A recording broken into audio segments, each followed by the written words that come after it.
새천년이 시작된 2000년, 한 남자가 단상에서 외칩니다.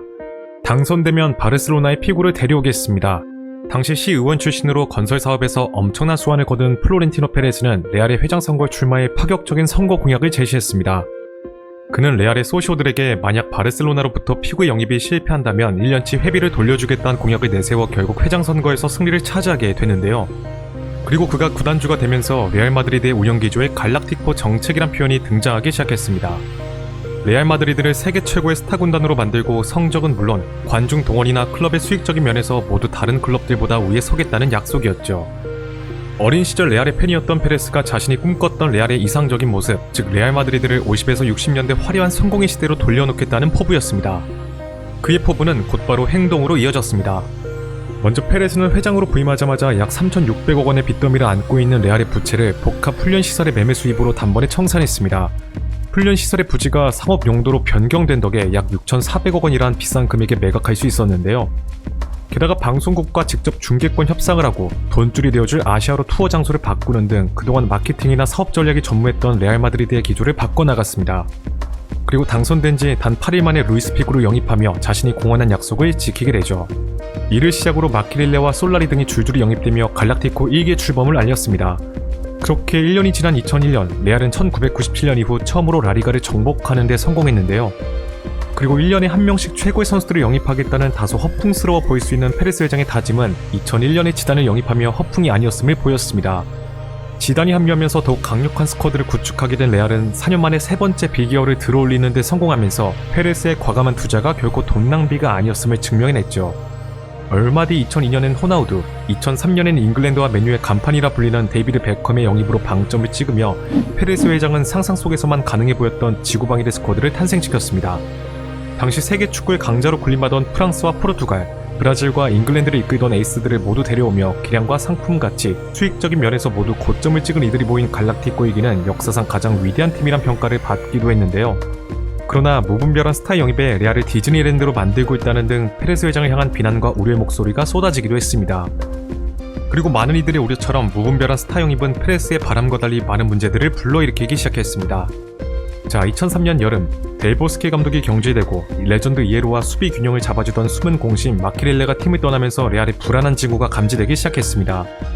먼저 마키릴레가 팀을 떠나며 균형이 무너진 레알 마드리드는 슈퍼스타들 간의 불협화음이 발생하며 수많은 혼란을 초래했습니다.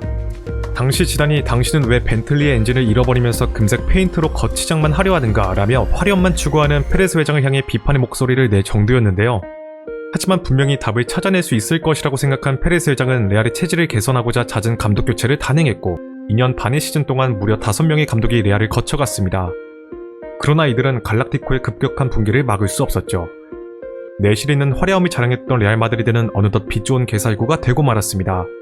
결과적으로 2006년 2월 마요르카 원정에서 1대2로 패배하자 페레스는 클럽의 새로운 방향이 필요하다라는 말을 남기고 회장직에서 사임했습니다. 그가 떠난 회장 자리는 라몬 칼데론이 차지했는데요. 그는 부임하자마자 전임 회장 페레스의 갈락티코 정책을 문제 삼으며 정책의 일환으로 영입된 스타 선수들을 매섭게 쏘아붙였습니다. 갈락티코 정책의 잔재들을 치운다는 명분으로 스타 플레이어들을 하나둘 내치기 시작했죠. 호나우드는 헐값에 밀란으로, 베컴은 감독과의 마찰 끝에 미국 무대로 떠났습니다. 그렇게 갈락티코 일기는 막을 내리고 말았는데요. 이후 칼데론 회장은 화려함보단 실리를 택한 영입 정책을 시행하며 카펠로, 슈스터 감독 체제에서 연속 리그 우승을 거두는 성과를 냈습니다. 하지만 감독과 보르진 간의 지속적인 마찰로 레알의 분위기는 좋지 않았으며 답답한 경기력과 챔피언스 리그에서의 부진한 성적으로 팬들은 성토의 목소리를 내기 시작했죠. 그리고 활용 정점으로 칼데론 회장이 예산안 통과를 위해 투표 결과를 조작하는 부정선거를 저질렀다는 의혹이 제기되었습니다. 언론사의 추가 폭로에 더해 고위 관계자들의 따가운 눈총으로 결국 그는 2009년 1월 임기 중 사임하고 말았는데요. 그러자 얼마 뒤인 5월 레알 마드리드의 어수선한 분위기를 다잡고 부활시키겠다는 일념하에 페레스가 다시 한번 레알 마드리드 회장직에 도전했습니다.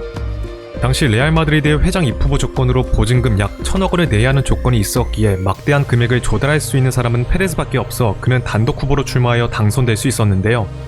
그렇게 2009년 6월부터 페레스의 두 번째 임기가 시작되었습니다. 그는 그동안 칼데론 회장 체제에서 진행된 구단의 실리적인 운영 기조에 칼을 대며 갈락티코의 부활을 선언했습니다. 이와 동시에 한 인터뷰를 통해 내가 팀을 떠났던 이유는 성취하고자 했던 목표들을 모두 이뤘고 클럽이 계속해서 성장해 나갈 탄탄한 기반을 이미 만들었다고 판단했었기 때문이었다. 하지만 지난 3년간 내 판단은 잘못되었다는 사실을 알 수 있었다.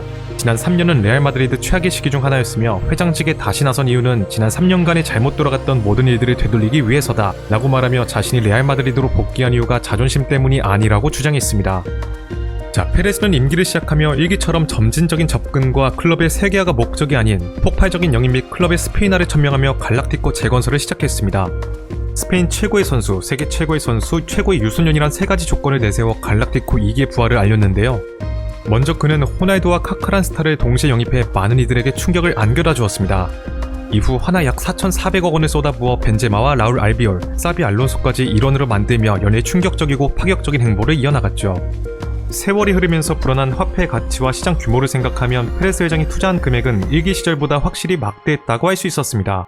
이처럼 과감한 투자로 스타 플레이어들을 레알로 대거 불러들이면서 그는 과거 4년에 걸쳐 완성했던 갈락티코를 단 2달 만에 완성시키려는 듯한 의지를 보였습니다. 그러면서 일기 때의 성공 요소와 실패 요소를 거울 삼아 이기는 스쿼드의 안정적인 구성을 위한 밸런스에도 신경을 썼는데요. 과거 라울과 모린테스가 있음에도 불구하고 호나우두, 마이크로온을 영입하며 몸집을 부풀렸던 그때와는 달리 별빛이 희미해진 곳에 에너지를 효율적으로 분배하고 있다는 점에서 새로운 변화가 감지되었습니다.